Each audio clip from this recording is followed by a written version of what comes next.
Assalamualaikum teman-teman dan salam semangat. Saya Eka Wayantias. Pada kesempatan ini akan memaparkan hasil penugasan mengenai pemilihan umum serentak sebagai upaya penguatan sistem presidensial di Indonesia.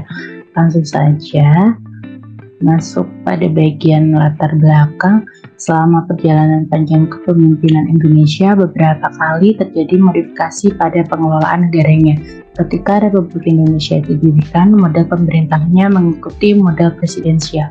Yang kedua, ketika Rapat Muja Bundar, pengesahan Undang-Undang Dasar Negara Republik Indonesia Serikat berlangsung, Indonesia secara otomatis mengubah bentuk negaranya menjadi federasi dan memperkenalkan sistem pemerintahan parlementer. Yang ketiga, setelah berlakunya Undang-Undang 1950, Negara Kesatuan Republik Indonesia kembali ke bentuk negara kesatuan dan bentuk pemerintahannya tetap mengikuti sistem parlementer. Setelah dekret presiden yang dikeluarkan pada tanggal 5 Juli 1999, pemerintahan Indonesia berubah kembali menjadi sistem presidensial, yang hal ini disebabkan oleh keputusan presiden tahun 1999 yang mencabut Undang-Undang Dasar 1950 dan menggantinya dengan UUD 1945. Selain itu, Majelis Konstituen dilarang karena gagal menyusun konstitusi baru, yang akhirnya sistem pemerintahan Indonesia untuk saat ini kembali ke bentuk presidensial seperti saat pertama kali Negara Kesatuan Republik Indonesia diproklamirkan. Salah satu kekuatan sistem pemerintahan presidensial adalah presiden bertindak sebagai kepala negara dan pemerintahan serta dipilih langsung oleh rakyat. Kalimat ini telah tertuang dalam pasal tata negara dan pasal pemilihan parlemen dalam konstitusi, yang dapat dipastikan bahwa Indonesia menganut sistem presidensial sesuai dengan ketentuan konstitusi tentang penyelenggaraan kekuasaan negara dan pemilihan umum. Pemilu atau pemilihan umum ini dalam sistem pemerintahan presidensial merupakan cara untuk memperoleh kekuasaan dalam pemerintahan negara bagian. Pemilihan langsung telah diselenggarakan di Indonesia sejak tahun 1955 dan pemilihan presiden dan wakil presiden telah dilaksanakan secara langsung sejak tahun 2004. Dengan kata lain, sistem pemerintahan presidensial ini diperkenalkan. Bahkan setelah terbitnya keputusan Mahkamah Konstitusi nomor 14/PUU/11/2013, pemilihan umum di Indonesia diadakan secara serentak. Sejak tahun 2004, pemilihan umum legislatif dan pemilihan umum presiden telah diadakan secara sebelumnya. Namun sejak 2019, keduanya diselenggarakan secara bersamaan. Pilkada serentak itu menjadi topik yang menarik, terutama jika dipertimbangkan dengan cara sistem pemerintahan presidensial yang dijalankan di Indonesia. Nah, berlatar belakang di atas, ditarik benang rumusan. Yang pertama, bagaimana pemaknaan dan model pemilu serentak di Indonesia, dan yang kedua, bagaimana implikasi sistem hukum penerapan pemilu serentak terhadap sistem pemerintahan presidensial di Indonesia. Masuk pada poin yang pertama, pemaknaan dan model pemilu serentak di Indonesia. Dalam ranah hukum konstitusi, pemilu berkaitan dengan asas negara hukum, lantaran warga memilih serta memberikan hak untuk menghasilkan, menjalankan, dan mengontrol hasil hukum sejalan dengan keinginan mereka. Dalam skala global, pemilihan umum ini dapat disebut sebagai general election, yang diartikan sebagai pemilihan yang diadakan secara berkala dalam periode yang telah ditentukan. Pelaksanaan pemilu merupakan faktor yang krusial dalam mewujudkan negara yang bersifat demokratis. Sebagai sebuah negara yang berpegang teguh pada prinsip demokrasi, pemilihan umum menjadi ukuran keberhasilan demokrasi itu sendiri. Karena melalui pemilihan umum, keberhasilan sistem pemerintahan yang demokratis ini dapat dinilai baik atau buruk. Hasil pemilihan raya yang membuktikan bahwa kekuasaan yang dipegang oleh badan eksekutif dan badan perundangan merupakan hasil daripada keinginan rakyat itu sendiri. Di samping itu, dengan menggunakan mekanisme pemilihan umum, masyarakat ini dapat menentukan siapa yang berhak memegang kendali pemerintahan. Sebagai sebuah bangsa yang memegang teguh prinsip demokrasi, Indonesia ini telah menjalankan proses pemilihan umum sebagai metode terbaik untuk menentukan pemimpin sejak pelaksanaan pemilihan umum pada tahun 2004, di mana rakyat secara langsung memilih presiden dan wakil presiden. Kemudian, mengenai pemilu serentak, PIS menyatakan bahwa pemilihan umum serentak atau yang juga dikenal sebagai Sebutan pemilihan umum kompetitif merupakan pemilihan umum yang diadakan untuk memilih beberapa lembaga demokrasi secara simultan pada waktu yang sama.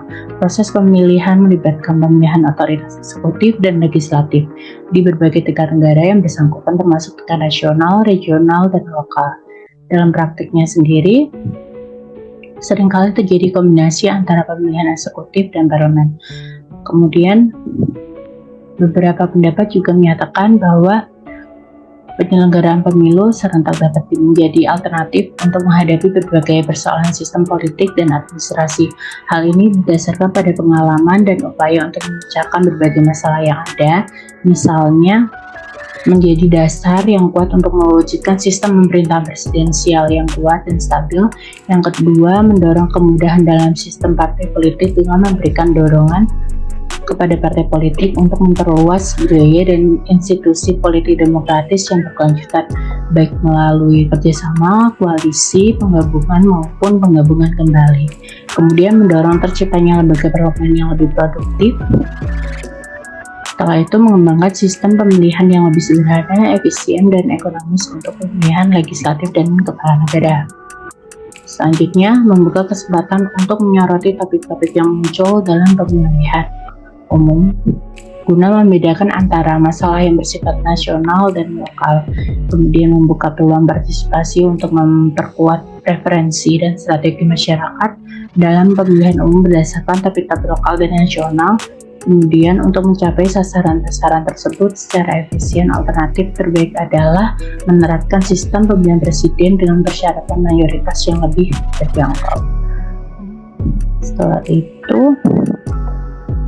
sebelumnya, pemilihan presiden dan parlemen dilakukan secara terpisah atau tidak serentak.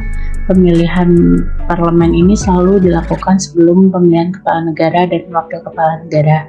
Namun, koalisi warga sipil yang dipimpin oleh Effendi Ghazal mengajukan permohonannya ke Mahkamah Konstitusi untuk menguji Undang-Undang Nomor 42 Tahun 2008 tentang pemilihan presiden dan wakil presiden. Pasal-pasal yang diuji mengacu pada pemilu yang tentu tidak serentak, yaitu pasal 3 ayat 5, pasal 9, pasal 12 ayat 1 dan 2, pasal 14 ayat 2, dan pasal 112. Persidangan ditutup oleh Mahkamah Konstitusi dengan putusan nomor 14 garis miring PUU strip 11 garis miring 2013 yang mengabulkan sebagian permohonan dan menyatakan pasal 3 ayat 5, pasal 12 ayat 1 dan 2, pasal 14 ayat 2, dan pasal 112 Undang-Undang Nomor 42 Tahun 2008 itu tidak berlaku. Dengan keputusan itu, pemilihan presiden dan parlemen akan diselenggarakan serentak pada pemilu 2019 yang lalu. Setelah itu, Perkumpulan untuk Pemilu dan Demokrasi atau Perludem menguji legalitas UUD 1945 oleh Mahkamah Konstitusi.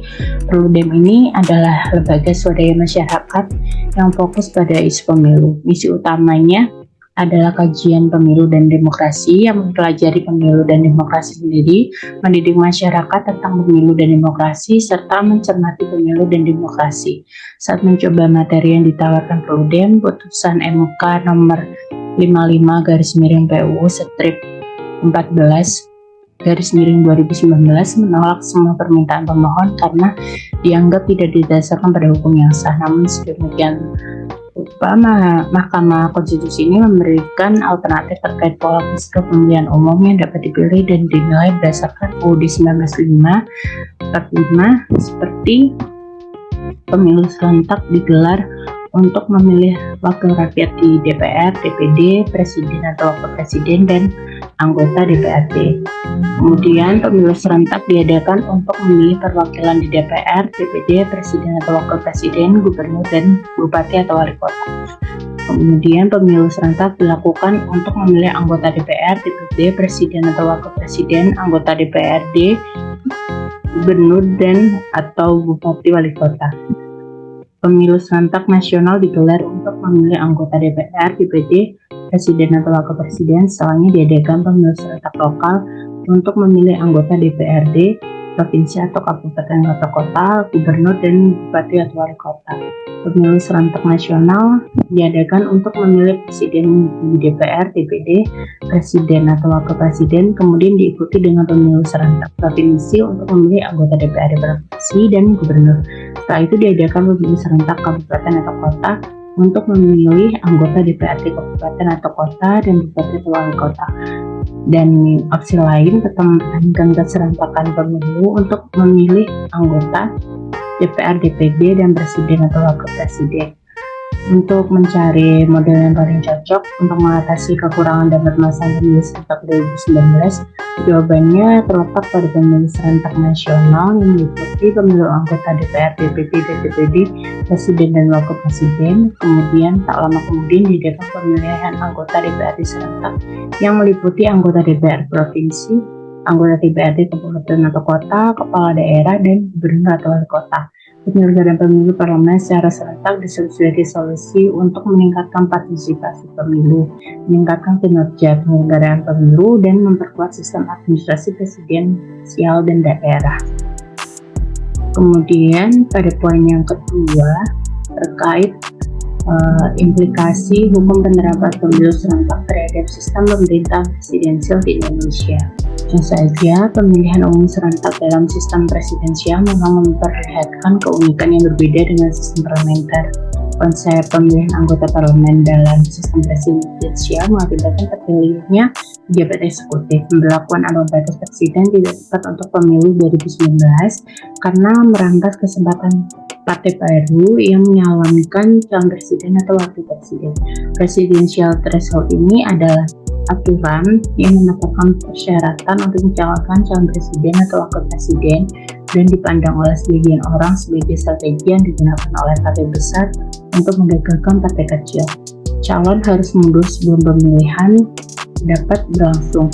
Karena itu, banyak yang menilai penggunaan kriteria presiden harus dihapuskan pada pemilihan umum 2019 yang lalu. Kemudian putusan Mahkamah Konstitusi nomor 14 PUU strip 11 2013 menegaskan penghapusan aturan presiden threshold dalam sistem pemilihan umum rakyat. Ketetapan tersebut memiliki keuntungan karena memungkinkan partai politik yang lebih kecil untuk mencalonkan calon presiden dan wakil presiden, dan juga memungkinkan warga negara biasa untuk mencalonkan calon presiden dan wakil presiden melalui partai pilihan mereka. Perubahan aturan ambang batas pemilihan presiden ini juga dapat mengurangi jumlah pemilih yang tidak menggunakan hak pilihnya. Perubahan aturan ambang batas presiden berarti pemilihan umum akan diadakan serentak setiap 5 tahun sekali sesuai dengan ketentuan dalam Undang-Undang Nomor 7 Tahun 2017 tentang Pemilihan Umum Pasal 167 Ayat 1. Untuk menghidupkan kembali sistem ketatanegaraan, beberapa ketentuan dalam pasal-pasal Undang Pemilihan Presiden Federal yang mengatur masalah ini harus dicabut. Ketetapan nomor 14 PUU strip 11 2013 tentang perkara pengujian Undang-Undang Nomor 42 Tahun 2008 ini disebutkan bahwa pemilihan umum ini dapat diselenggarakan secara serentak paling sedikit untuk 3 alasan dikatakan dilaksanakan. Jadi yang pertama, pemilu serentak memperkuat sistem kepala negara. Yang kedua, pengertian umum dari istilah hak pilihan umum universal dalam UUD adalah hak pilih universal untuk memilih anggota DPR, presiden dan wakil presiden DPD dan DPRD. Jadi tidak mungkin menggunakan bentuk khusus pemilih tersendiri untuk unsur pemerintahan. Yang ketiga, menyelenggarakan pemilihan parlemen sekaligus lebih otomatis dan produktif dari segi pengeluaran keuangan, sehingga semakin mengurangi pengeluaran pemerintah. Akibatnya, beberapa pasal Undang-Undang Pilpres harus dicabut agar sistem pemilu universal dan sistem pemerintahan presidensial kembali konstitusional. Menyaksikan pelaksanaan pemilihan umum atau pemilu serentak tahun 2019 yang lalu memberikan dampak positif pada penguatan sistem pemerintahan presidensial, sebab pelaksanaan keserentakan pemilu tersebut menghasilkan terbentuknya pemerintahan yang sejalan, sehingga partai-partai ini tidak memiliki alternatif lain. Pada pemilihan umum serentak tahun 2019 lalu, contohnya terdapat konsentrasi kembali antara Jokowi dan Prabowo karena aliansi yang terbentuk sebagai akibatnya pemilihan umum serentak 2019 ini tidak menghasilkan aliansi yang bertahan lama yang dapat mengkonsolidasikan partai politik. Bahkan usaha untuk menetapkan aliansi berdasarkan platform politik yang abadi yang seharusnya jadi salah satu agenda utama cenderung diajukan. Demikian pemaparan dari saya. Mohon maaf bila terdapat kesalahan dalam penyampaian pemaparan. Terima kasih atas kesempatan dan waktunya. Salam semangat.